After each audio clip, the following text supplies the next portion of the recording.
ሰላም ቤተሰቦቼ፣ እንኳን ወደዚህ ቻናል በሰላም መጣችሁ። ራሴን ለማስታወቅ ያህል ቤተልሔም እባላለሁ። በአካውንቲንግ የመጀመሪያ ዲግሪ ያለኝ ባንከር ነኝ። በአሁኑ ሰዓት በክርስቲያን ሳይኮሎጂ ኤንድ ካውንስሊንግ ማስተርሴን እየሰራሁ እገኛለሁ። ምን ልጠይቁኝ እንደምትችሉ ይገባኛል። እንዴት በአካውንቲንግ ዲግሪ ይዘሽ ባንከር እየሰራሽ እንዴት ሳይኮሎጂ ልታጠኚ ቻልሽ እንደምትሉኝ በጣም እርግጠኛ ነኝ።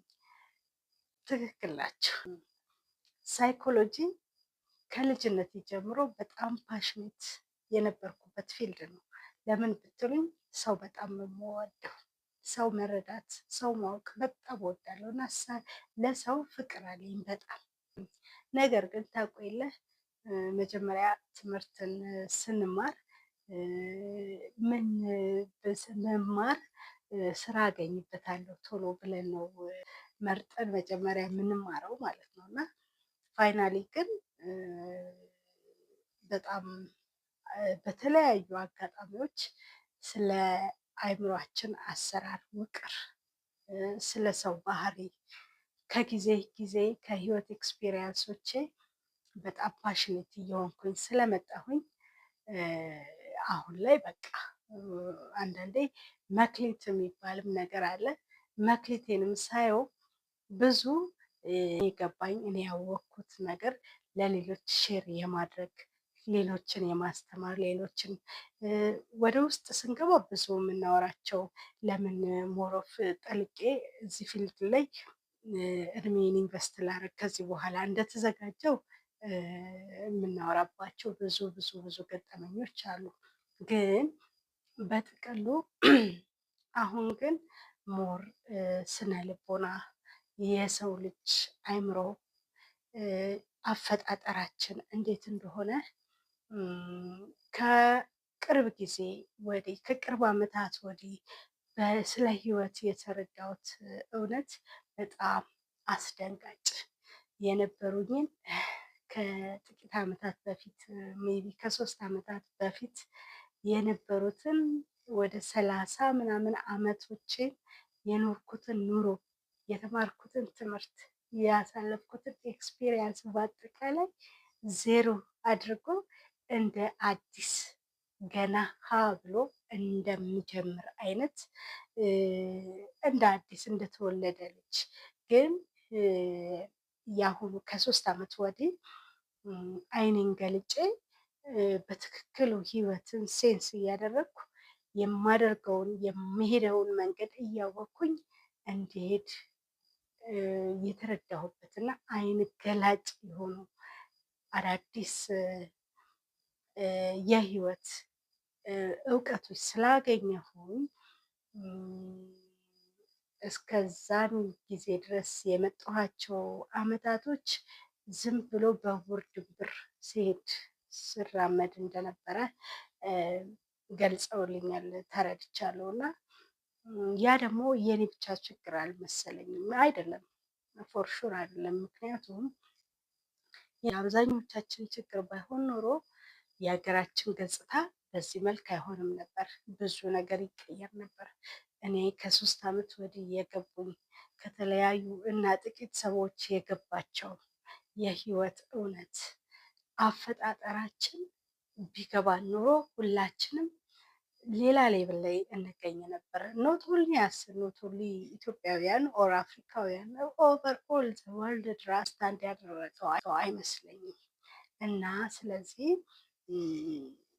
ሳይኮሎጂ ለመማር መፈለጌ ሌላ አዲስ ኤክስፖዠር መጀመሬ ይሄ ሁሉ የመጣው በዛ በህይወት አጋጣሚ ከጥቂት ዓመታቶች ከ3 ዓመታቶች በፊት ባጋጠሙኝ ቻሌንጆች አስገድደውኝ እንዳጠና እንዳነብ እንድከታተል ባደረጉኝ መሰረት የተረዳሁት እውነት ስላለ በጣም በጣም ኤክስትሪም የሆነ የተለየ ማለት ከመኖር ነው። እርግጠኛ ነኝ ብዙዎቻችን ያልገባን ነገር አለ፣ ያልገባን ነገር አለ። ስለ ህይወት ብዙ ያልገባን ነገር አለ። በጣም ቀላል ነው። ሜቢ በጣም ሲምፕል ነው አይናችን ስር ሆኖ ግን ብዙ ያልገባን ያልተረዳነው ነገር አለ እና እኔ አሁን እያጠናው ነው፣ እየሞከርኩ ነው ለመረዳት። አሁንም ብዙ ይቀረኛል። 30 ምናምን ዓመት የተገነባ ማንነት ዝም ብሎ በአንድ የሚፈርስ አይደለም። ግን አትሊስት አሁን ከ3 ዓመት ወዲህ አውቄ የሚሄዳቸውን መንገዶች አውቄ በማስተዋል ነው እየሄድኩ ያለሁት። ሁሉም ከስህተት ነፃ ነው፣ ሁሉም ቀጥ ብዬ እየሄድኩ ነው ማለት አልችልም። እንዳልኳችሁ ከኋላ የመጣ ወደ ታች የሚጎትተኝ ኤክስፔሪየንስ አለ። አሁን ከሱ ጋር ነው ትግል እያደረግኩ ያለሁት እና ግን ብዙ ብዙ ብዙ ብዙ ብዙ ነገሮቼ በጣም ተቀይረዋል። ከአመለካከቴ ጀምሮ ማንነቴ፣ ህይወቴ፣ በአጠቃላይ ነገሬ ሁሉ ተቀይሯል እና ይህንን ኤክስፔሪየንስ እግዚአብሔርም ለበጎ ይህን ኤክስፔሪየንስ እንዳቅ እንዳደረገኝ ተረድቻለሁ እና ይሄ ነገር ደግሞ እኔ ብቻ ገብቶኝ እኔ ብቻ መቆም የለበትም እና አብረን ሼር እንድናደርግ እናንተም ከኔ በላይ የገባችሁ ነገር ካለ እንድታስረዱኝ፣ እኔ ደግሞ የገባኝን ነገር በእያንዳንዷ የህይወት ዘርፍ በግንኙነት ዙሪያ፣ በማንነታችን ዙሪያ፣ በኛ በሰው ልጆች የአፈጣጠራችን በማንነታችን ዙሪያ እና እግዚአብሔር እኛ ላይ ባለው ዓላማ ዙሪያ ባይዘዌ እዚህ ጋር ስለ ሃይማኖት አይደለም። ሃይማኖት ይሄ ሃይማኖት የሃይማኖት የሃይማኖት እያልኩኝ ሳይሆን መቼም ሁላችንም አምላክ አለን፣ የፈጠረን አንድ አካል አለ።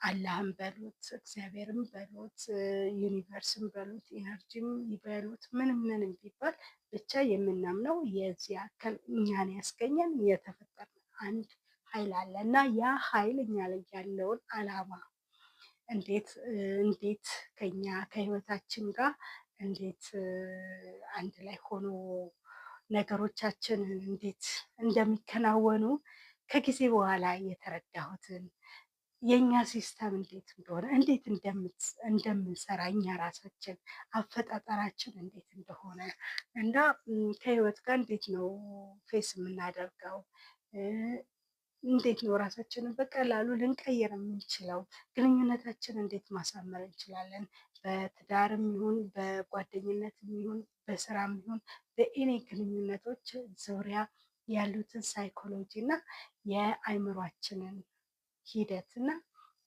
በምን አይነት መንገድ ብንኖር በምን አይነት መንገድ ብንሄድ የተሻለ በሁሉም ዘርፍ በትዳር በፋይናንሱም በመንፈሳዊም ፉልፊል የሆነ ላይፍ ኖረን እችን ምድር እንዴት ልንሰናበት እንችላለን የሚሉትን ነገሮች እያጠናዋቸው ነው።